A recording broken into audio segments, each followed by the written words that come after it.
forced a man to kneel right there on the sidewalk in front of everyone, in the middle of the day under the hot sun like it was nothing, just a rich CEO humiliating a poor fisherman. The man said nothing, but the next day, the CEO himself was the one on his knees. And this time, no one was laughing. Tell me in the comments what city you're watching from. It's always amazing to see how far these stories travel. Miguel Herrera had been selling fresh fish in Tampa for over 15 years. Every morning, before dawn, he'd be out on the water, line in hand, quiet and focused. He wasn't trying to get rich, he just wanted to take care of his sick sister, pay his rent, and maybe one day reopen the little seafood shack his wife dreamed of before she passed. He was always respectful, always clean, always careful not to get in anyone's way. He had one spot on the sidewalk, just a block from the marina. Same corner every day, right near a new office tower full of suits, coffee orders, and loud phone calls. Miguel didn't mind them. He stayed on his patch, sold his fish, and packed up when the sun got high. But then came Chase Langford, the kind of man who wore his power like a designer suit. CEO of a tech company that had just moved into the tower. Young,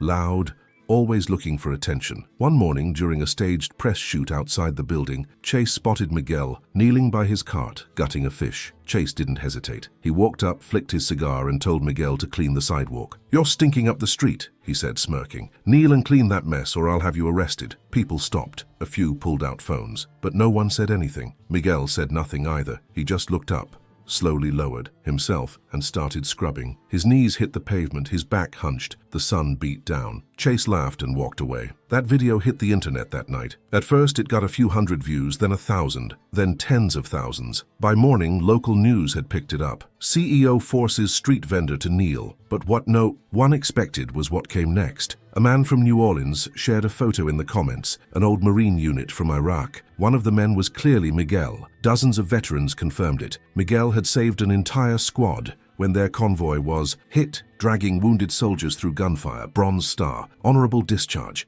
After returning, he worked 2 jobs, cared for his sick wife, and used his VA pension to keep his sister alive. The story exploded. Protesters showed up outside Chase's building. Veteran groups rallied. His investors panicked.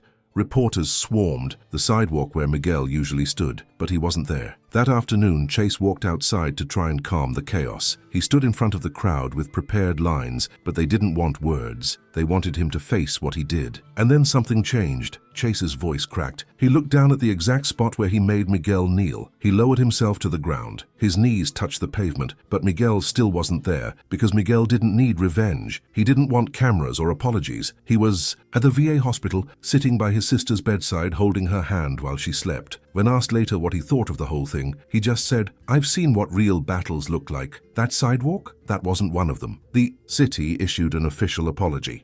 A small plaque was placed near the spot, with Miguel's name and the words, "Dignity belongs to everyone." Chase resigned weeks later, disappeared from headlines. But that corner in Tampa, people stop there now, not for fish, but to remember. That decency isn't about who kneels, it's about who rises with their dignity intact. Comment the word dignity if you believe no one should have to lose their pride just to be seen. There is a story here on the screen that will also move you. Press to watch, you won't regret it.